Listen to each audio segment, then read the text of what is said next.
গল্পের নাম নিশির নৌকা। আপনি শুনছেন ভূতের বাক্স, দ্য ঘোস্ট স্টোরিজ, যেখানে শব্দই হল ভয়ের অস্ত্র।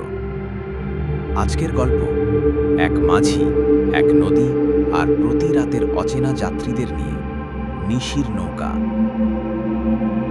আসসালামু আলাইকুম, আমি জাকারিয়া। আপনারা শুনছেন ভূতের বাক্স। আশা করি আপনারা সুস্থ এবং ভালো আছেন। আলহামদুলিল্লাহ, আমিও ভালো আছি। তাহলে চলুন আর সময় নষ্ট করব না। এখন শুনবেন মাঝি ও জিনের একটি কাহিনী।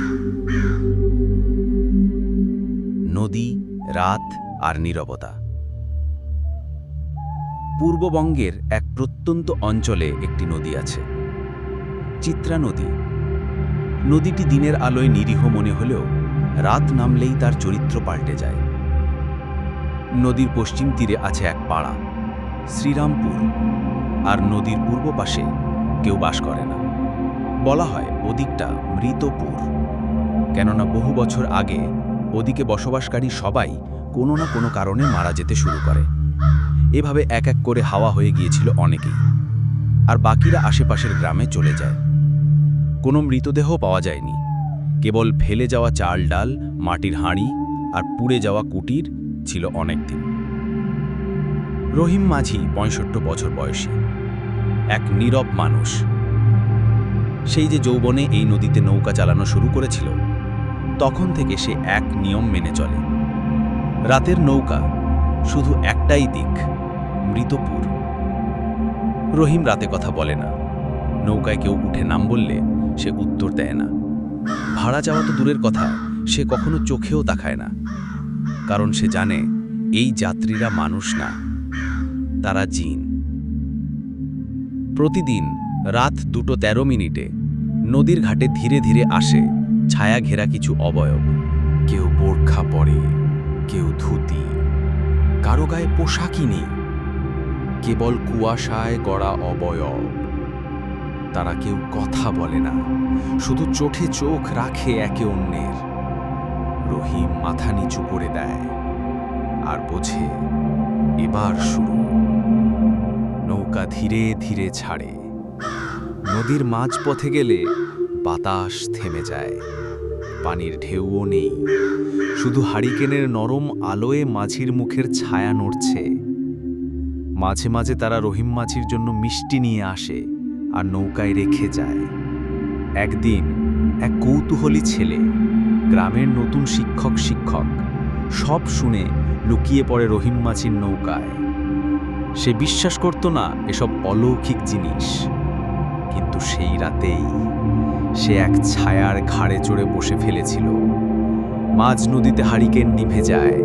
রহিম বুঝতে পারে খারাপ কিছুর আভাস। রহিম চিৎকার করে ওঠে, কে উঠছিস, মানুষ না জিন? কিন্তু কেউ উত্তর দেয় না। পরদিন সকালে পাড়ে ভেসে ওঠে সেই শিক্ষকের এক জুতো। গ্রামের মানুষেরা খুঁজতে খুঁজতে পেয়ে যায় সেই শিক্ষককে, তার খোলা চোখ উপরের দিকে তাকিয়ে। তখন থেকে রহিম মাঝি আবার নিয়ম চালু করে, মানুষ আমার নৌকায় রাতের বেলায় উঠবে না। আর এক অদ্ভুত বিষয়, এই জিনেরা কখনো রহিমের কোনো ক্ষতি করে না, বরং মাঝে মধ্যে কেউ কেউ রূপোলি কয়েন রাখে তার নৌকার তক্তার নিচে। কয়েক বছর আগেও রহিমের নাতি একবার রাতে হারিয়ে গিয়েছিল।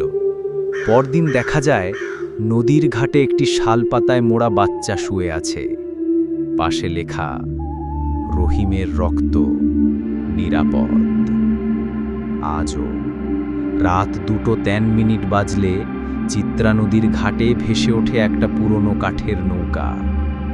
হারিকেনের আলোয় মাঝির চোখ জল করে, আর ছায়া থেকে ভেসে আসে এক একটা অবয়ব। চোখ নেই, মুখ নেই, কিন্তু নদী জানে তারা এসেছে। আর রহিম মাঝি জানে এই যাত্রীদের গন্তব্য সে জানে না, জানার প্রয়োজনও নেই, তারা শুধু পার হয়। আপনি শুনলেন ভূতের বাক্স, দ্য ঘোস্ট স্টোরিজ। রহিম মাঝির নৌকা হয়তো আপনিও একদিন চড়বেন, তবে মনে রাখবেন, প্রশ্ন করবেন না, কারণ জিনেরা উত্তর দিতে ভালোবাসে না। এখন শুনবেন জিনের পুকুরের গল্প। তাহলে শুরু করি। ১৯৯৮ সালের কথা। বাংলাদেশের এক প্রত্যন্ত গ্রাম, নাম ডাহারা। এই গ্রামে একটা পুরনো পুকুর ছিল, যেটাকে সবাই জিনের পুকুর বলে ডাকত। বহু বছর আগেই পুকুরটা পরিত্যক্ত হয়ে যায়। গ্রামের কেউ সেখানে না স্নান করত, না পানি নিত, এমনকি সন্ধ্যের পর কেউ পুকুরের ধার দিয়ে হাঁটত না। কারণ লোকের মুখে শোনা যেত প্রতি রাত ৩টের সময় পুকুরের পাড় থেকে কেউ একজন কাঁপা কাঁপা গলায় সাহায্য চেয়ে ডাকত, ও মা, কেউ কি আছো? বাঁচাও, আমায় টান দিচ্ছে। এই আওয়াজ শুনে যারা কিউরিওসিটি থেকে বের হতো আর ফিরত না। কাহিনী এগোয়। এই গ্রামে ছিল একজন কলেজ পড়ুয়া ছেলে, নাম সাজ্জাদ। শহর থেকে পড়াশোনার জন্য গ্রামে আসে তার দাদুর বাসায়। সে সব ভূতের গল্পে বিশ্বাস করত না। এক রাতে সে ইচ্ছে করেই ৩টার সময় পুকুর পাড়ে যায়। হাতে একটা টর্চ লাইট, পকেটে ফোন, আর গলায় ঝুলছে তার দাদুর দেওয়া একটা তাবিজ। পুকুর পাড়ে সে হঠাৎই শুনল গাছের ফাঁক দিয়ে কে যেন কাঁপা কাঁপা গলায় ডাকছে, এই তুমি শুনতে পাচ্ছ? আমি এখানেই আছি। সাজ্জাদ টর্চের আলো ফেলতেই দেখে একটা ভেজা মেয়ের মূর্তি দাঁড়িয়ে আছে পুকুরের কাদায়। লম্বা চুল, পরনে সাদা শাড়ি, কিন্তু মুখটা নেই, শুধু গর্ত। মেয়েটা সাজ্জাদের দিকে তাকিয়ে আছে এমন মনে হচ্ছে। সেই সময় সাজ্জাদ আরও খেয়াল করে মেয়েটার মুখের ভিতর থেকে তাজা রক্ত টকবক করে বেরিয়ে গড়িয়ে পড়ছে। এই দৃশ্য দেখার পর সে পেছনে ঘুরেই দৌড় দিতে গেলে বুঝতে পারে তার পা যেন জমে গেছে। এক অলৌকিক শক্তি তার গোড়ালি ধরে রেখেছে, আর মেয়েটা ধীরে ধীরে ভেসে আসছে তার দিকে। হঠাৎই তার গলার তাবিজটা ভীষণ গরম হয়ে ওঠে, আর সেই মুহূর্তেই মেয়েটা একটা বিকট আর্তনাদ দিয়ে হাওয়ায় মিলিয়ে যায়। শেষে সাজ্জাদ সে রাতেই গ্রাম ছেড়ে শহরে ফিরে যায়। পরে জানতে পারে ১৯৭১ সালে সেই পুকুরে একজন নারীকে হত্যা করে ফেলে রাখা হয়েছিল। গ্রামের মানুষ বিশ্বাস করে সেই আত্মাই এখনো সাহায্যের নামে মানুষ ডেকে তাদের টেনে নেয়। আপনি শুনলেন ভূতের বাক্স। যদি সাহস থাকে রাতে একা একা আবার শুনবেন এই গল্পটি। সাবধান, পুকুরের ধারে কেউ ডাকলে সাড়া দিবেন না।